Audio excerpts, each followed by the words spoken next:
Hi, friends. My name is Vanessa, and I talk about God, sobriety, culture, life, and what it takes for us to actually wake up in our own lives. And I've personally been reflecting a lot lately on something that keeps showing up for me in my relationships and in my life, my spiritual practice, and my recovery, and honestly, the way that I just kind of move throughout the world. And that something is conflict. So I don't think I ever really learned a healthy way of being with conflict. I either learned to avoid it or dissolve it or disappear into it. Maybe some of us can relate to that. Maybe we learned early on that harmony meant safety, or that safety went being quiet just to keep the peace, or that bending ourselves backwards was easier than letting someone be disappointed in us. And sometimes conflict like that felt a lot like a threat to love itself. But the more that I grow spiritually and emotionally and even creatively, the more I'm realizing that conflict might not be the enemy that I thought it was. It might actually be more of a doorway. And it might be one of the ways that God stretches us into the fullness of who we're meant to be. Um, for example, Christian contemplation has been teaching me this. Like the mystics always invite us to see the world the way that God sees it, which is interconnected, diverse, textured, alive. And when we look at creation through that lens, sameness is not ideal. Uniformity is not the goal. God creates an ecosystem of differences to complement each other, right? So there's trees and oceans and mountains and deserts and all of these contrasting forms that somehow belong and work well together.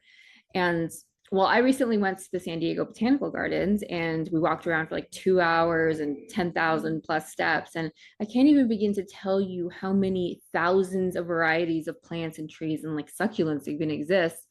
Same when I went to the Birch Aquarium. What do you mean there's this crab that looks like what nightmares are made out of? And why are there 100 different varieties of it? And, why would we expect human community, like human relationships, to be any different? Why would we expect total agreement, total ease, total smoothness in our relationships? If the world itself thrives on tension and contrast, why wouldn't that also be true with us? So when I sit in prayer, I notice that my own internal world is full of conflict. Like just within this one vessel, there's parts of me that disagree with other parts of me. There's conflict, there's contradictions. One part wants rest and another part wants achievement. One part wants deep connection and another part wants to hide. One part wants a steak salad with beets and the other one wants a donut and Doritos. It's like, then there is God who meets and witnesses all of it, every contradiction, every push and pull. And there's such tenderness and empathy there. God isn't scandalized by the fact that I'm not perfectly aligned inside. There's like no surprise to God about that. Okay. God is not surprised that I am still growing into myself. And so why am I so shocked when conflict shows up between me and somebody else? Let alone the world at large, right? Sobriety sharpened this lesson for me even more. So when I got sober, the numbing aspect of conflict, it had to fall away. Like all the places where I avoided tension suddenly felt like they were in full color, full blast in my face. And the truth is that when I was drinking, conflicts never disappeared. I just disappeared from it. And sobriety has kind of forced me to stand in myself and actually feel the heat, feel the discomfort, feel the friction. And it taught me something that I didn't really expect, which is that conflict isn't a sign that something is wrong. It's often a sign that there's an opportunity here for something real to happen. There's an opportunity for vulnerability, intimacy, rupture, or growth. And I think that in recovery, we learn to begin to tell the truth, right? Like even when our voice is shaky and our face is red, even if it's not a very graceful truth, we learn to tell it because our lives kind of depend on it at this point. So we learn to look at the parts of our story that we'd rather pretend weren't there.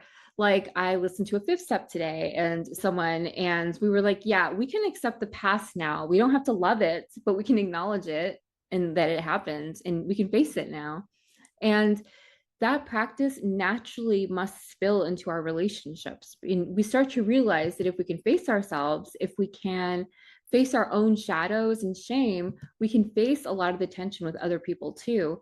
And we don't have to run from it or numb it or smooth it over. We can stay awake inside of it and open ourselves to knowing ourselves better and knowing somebody else better and being known better by somebody else. I mean, we can even look at saints, right? Like Catholic saints. Saints were not these quiet little porcelain dolls. They argued, they resisted, they challenged systems, they pushed back within their own monasteries, their own communities, and they held fast to this idea of the truth. They held fast to the truths that were burning inside of them. They didn't treat conflict as something to hide. They treated it as part of the work, and part of the work to help others, right? It's part of the purification, part of the movement that moves us all towards holiness. And so there's this myth that spiritual people should always be soft and agreeable and always be centered. But if we look at the stories of like mystics, we can see that they are acting and believing in something different. There's this fierce compassion, this bold truth telling, the prophets, right? And there's this understanding that peace is not the absence of tension. Peace is actually the presence of compassionate justice. And peace is the willingness to stay with one another, even when we don't see things the same way. And so I've been thinking about how often we confuse comfort with peace. Like how many times we would rather keep a relationship quiet and smooth than tell the truth about what we actually feel and our actual needs, right? And the truth is, when we avoid conflict, we are avoiding intimacy. We create a performance of peace, but it's not the real thing. Real peace requires courage. Real peace requires honesty. Real peace requires us to show up as our full selves, even when that self is inconvenient or contradictory, or it's still a work in progress. Like peacemaking and activism, and a lot of the work that I did with Red Letter Christians, it taught me that conflict is not the opposite of peace. Violence is. Violence doesn't just have to be physical either. Violence is silence, it's words, it's avoidance. Violence is dehumanizing someone because they see the world differently. Violence is shutting down empathy because difference feels threatening. Conflict, on the other hand, is the place where two truths can meet. It's the intersection of perspectives. It's the spark where transformation can become possible. Politics, culture, communities, even work. It's easy to think that our differences are tearing us apart, but what if it's actually just our inability to be with conflict that's tearing us apart? And what if the problem isn't that we disagree, but that we don't know how to disagree with love? What if our calling is not to erase differences, but to learn to sit at the same table with them, to honor the differences between us? We don't have to be excited about it, but we can accept it. God didn't design us to be the same. We just weren't meant to mirror each other in that way. We were meant to reflect different angles of God's imagination. And conflict in its healthiest form is simply the moment where those angles bump into each other. The moment where we see that we are not the center of the universe, but we are all a part and belonging in it. And sometimes I think conflict is God's way of just saying, like, just stay with this, keep listening, don't run, don't collapse, don't abandon. This is a moment where something genuine can be born. And if we're brave enough to follow that invitation and midwife this newness, to pause and to soften and to get curious instead of defensive, we can start to notice that conflict isn't as dangerous as we'd feared.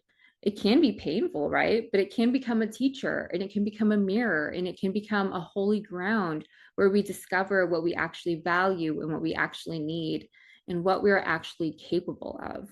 So I'm kind of in this process of learning that conflict doesn't have to be loud or dramatic, but sometimes it's that moment of telling someone I care about them, hurt or confused or concerned.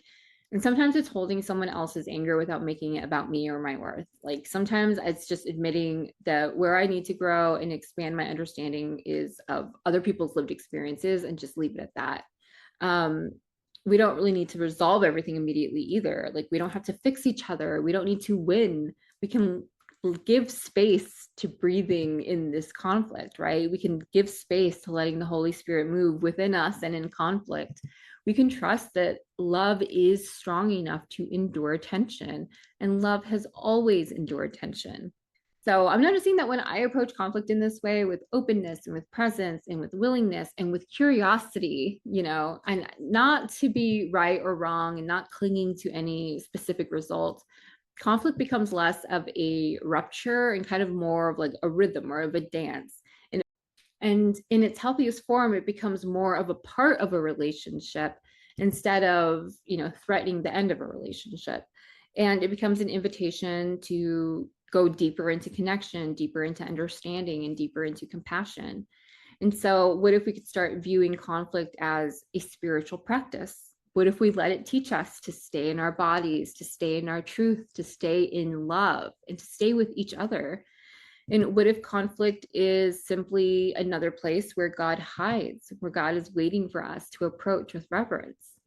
I don't think the goal is to love conflict or to go out and be contrarian all of a sudden. I think the goal is just to not be afraid of it and to not shrink our lives around avoiding it and to not abandon ourselves or others just because something feels uncomfortable. Life is uncomfortable, growth is uncomfortable, and God will meet us in that discomfort every single time. We're not meant to be the same. And I thank God for that. I mean, I think it means that we carry something unique into the world, each of us, every single one of us, something that's necessary and something that no one else can replicate. And when those unique things rub up against other people, the sparks are going to fly, and those sparks can create fire, and fire can purify and illuminate and provide warmth.